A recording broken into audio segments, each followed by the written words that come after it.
नमस्कार दोस्तों। आज हम इस वीडियो में सीखने वाले हैं विषम संख्या यानी कि ऑड नंबर के बारे में। इस वीडियो में हम देखेंगे कि विषम संख्या किसे कहते हैं या विषम संख्या को कैसे पहचानें और कुछ बेसिक कंसेप्ट हम इसमें क्लियर करेंगे, जैसे कि विषम संख्या में अगर विषम संख्या को जोड़ते हैं तो हमें क्या प्राप्त होगा, या विषम संख्या में सम संख्या को जोड़ते हैं तो हमें क्या प्राप्त होगा। इस प्रकार के बेसिक कंसेप्ट को हम इसमें क्लियर करने वाले हैं। तो चलिए अब हम इसके डेफिनेशन को देखते हैं। सबसे पहले देखते हैं कि विषम संख्या किसे कहते हैं। तो वैसी संख्या जिसमें दो से पूरा पूरा भाग ना लगे उसे विषम संख्या कहते हैं। अब दो से पूरा पूरा भाग ना लगने का मतलब ये है कि जिस संख्या का शेषफल 0 न आए जब दो से भाग दिया जाए तो उसे दो से पूरा पूरा भाग ना लगना कहते हैं, और वैसी संख्याओं को विषम संख्या कहा जाएगा। ठीक है, तो देखिए यहाँ पे एग्जाम्पल में आप देख सकते हैं, जैसे कि यहाँ पे 3, 5, 7, 11, 21 जितनी संख्याएं हैं, इसमें अगर हम दो से भाग देते हैं तो हमारा शेषफल 0 नहीं आता है, तो इन संख्याओं को हम कहते हैं विषम संख्या। ठीक है, अब देखिए अगर मान लीजिए कि आपके पास इनसे बड़ी कोई संख्या हो, इससे बड़ी संख्या हो, ठीक है, जिसको आप देख करके आप डिवाइड तुरंत आप नहीं कर सकते हैं, लेकिन आपको देख के बताना हो तो आप आसानी से बता सकते हैं। इसके लिए आपको क्या करना है कि उस संख्या के इकाई स्थान यानी कि दाहिने तरफ से अंत का जो नंबर है उसको देखना है। तो वैसी संख्या जिसके अंत में 1, 3, 5, 7 या 9 हो, इन संख्याओं को हम विषम संख्या कहते हैं। जैसे यहाँ पे देखिए, यहाँ पे इकाई स्थान पे 9 है और इस इकाई स्थान पे 7 है, यहाँ पे आपका 9 है और यहाँ पे आपका 6 है। तो इस संख्या को देखिए, यहाँ पे 9 है तो ये विषम संख्या है।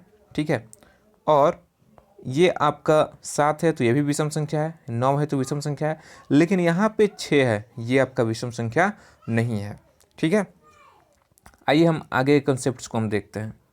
जैसे अगर विषम संख्या में हम अगर विषम संख्या को जोड़ते हैं तो हमें कौन सी संख्या प्राप्त होती है। तो चलिए इसको हम देखते हैं। जैसे मान लीजिए 27 एक विषम संख्या हो, 27 में हमने 3 को जोड़ा तो हमें यहाँ पे प्राप्त होता है 30, और 30 क्या है, 30 एक सम संख्या है।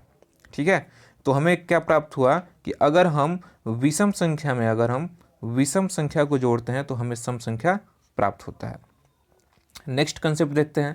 जैसे देखिए यहाँ पे विषम संख्या में से अगर विषम संख्या को घटाते हैं तो क्या प्राप्त होता है। 25 एक विषम संख्या और 25 में से 5 को मैंने घटाया तो कितना प्राप्त हुआ, 20, और 20 क्या है, 20 एक सम संख्या है। तो इससे हमें क्या पता चलता है कि अगर हम विषम संख्या में से विषम संख्या को घटाते हैं तो हमें सम संख्या प्राप्त होता है। अगले कंसेप्ट को देखते हैं।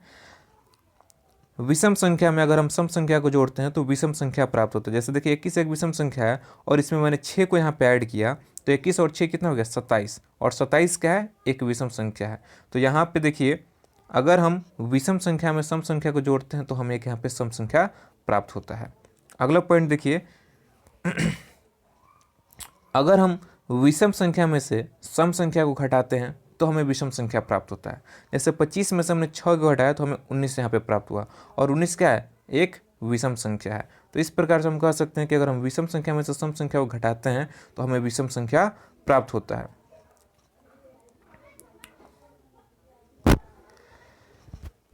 यदि आपको ये वीडियो अच्छा लगा तो इस वीडियो को लाइक करें, दोस्तों के साथ शेयर करें, और यदि आप हमारे चैनल पर अगर नए हैं तो please subscribe our channel. Okay, thank you.